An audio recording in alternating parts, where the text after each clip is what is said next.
Everyone and welcome back. In today's video, we're going to be learning about Chapter 6 Classic History New Questions and Ideas. The story of Buddha. Siddhartha, also known as Gautama, is the founder of Buddhism and was born about 2500 years ago. The Buddha belonged to a small Gana known as the Sakya Gana and was a Kshatriya. When he was a young man, he left the comforts of his home in search of knowledge. He finally decided to find his own path of realization and meditated for days on end under a peepal tree at Bodh Gaya in Bihar, where he attained enlightenment. After that, he was known as the Buddha or the Wise One. He went to Sarnath near Varanasi, where he taught for the first time. He spent the rest of his life traveling on foot, going from place to place, teaching people until he passed away at Kusinara. The Buddha taught that life is full of suffering and unhappiness.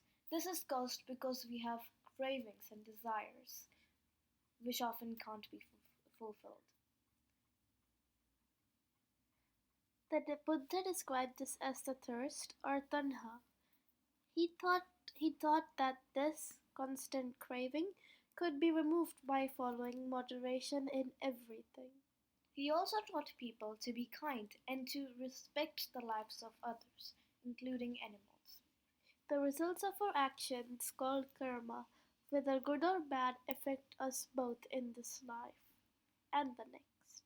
The Buddha taught in the language of the ordinary people, Prakrit, so that everyone could understand.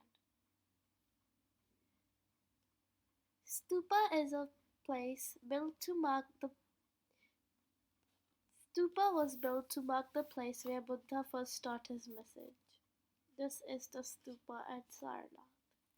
He also encouraged people to think for themselves rather than to simply accept what he said. The story of Kishagotami.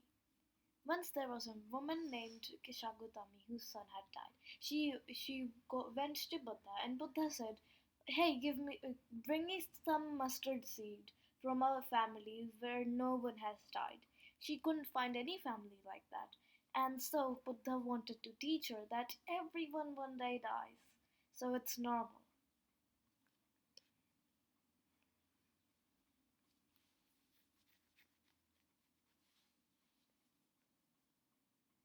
Other thinkers were also trying to find the answers to difficult questions. Some wanted to know about the life after death. Others wanted to know why sacrifices should be performed.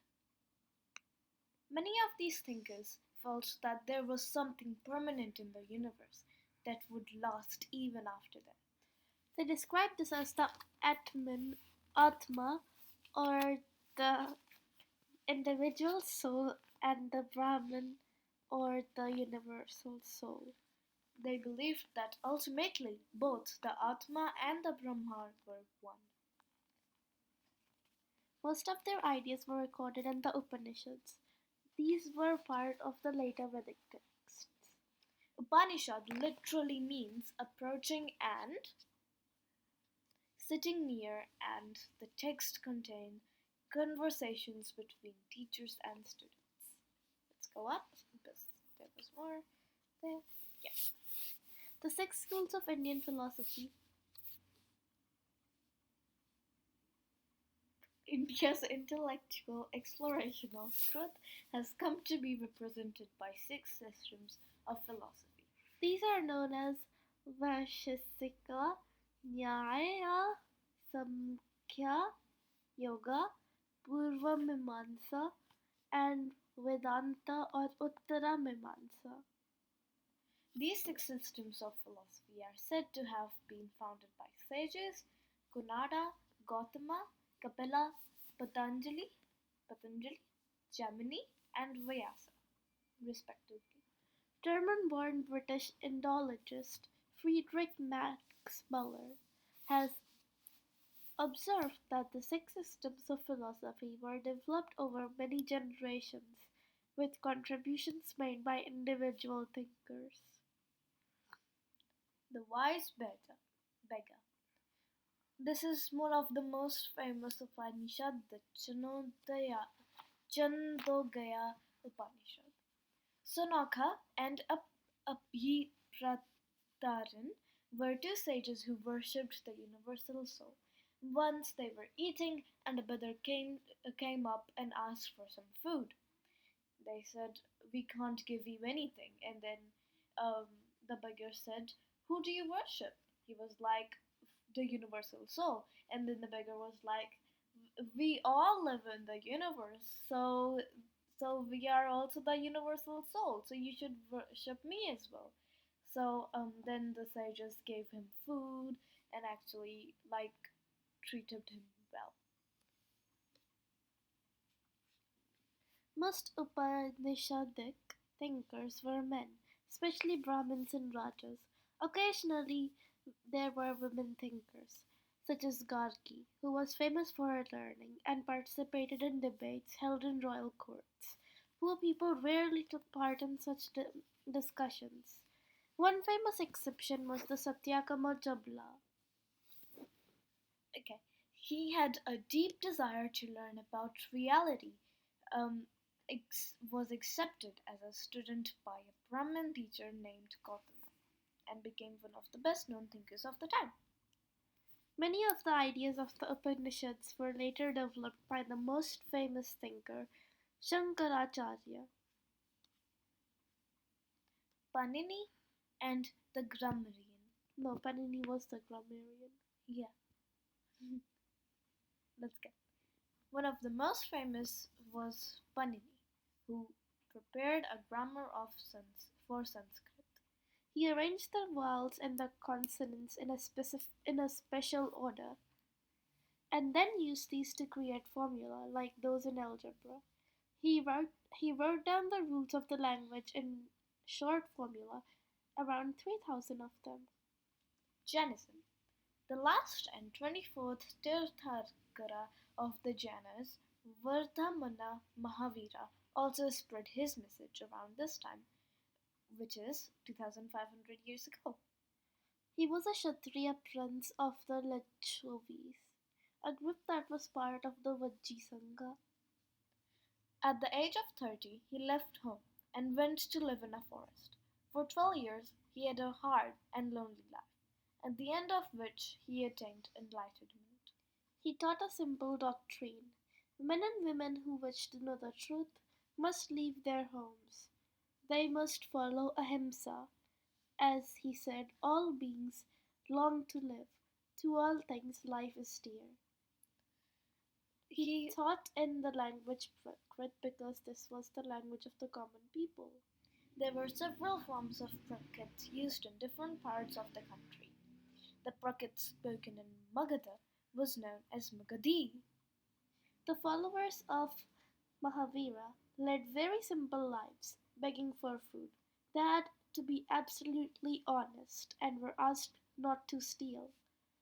They Oh, had to also observe celibacy.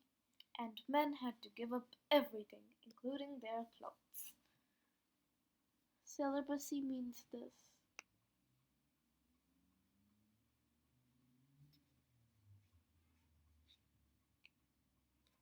Jana comes from the term Jina, meaning the conqueror. It was very sorry. Jainism was supported mainly by traders, farmers who had to kill insects to protect their crops, found it more difficult to follow the rules. Over hundreds of years, Jainism spread to different parts of the world, of India, like North India and then to Gujarat, Tamil Nadu, and Karnataka. The teachings of Mahavira and his followers were transmitted orally.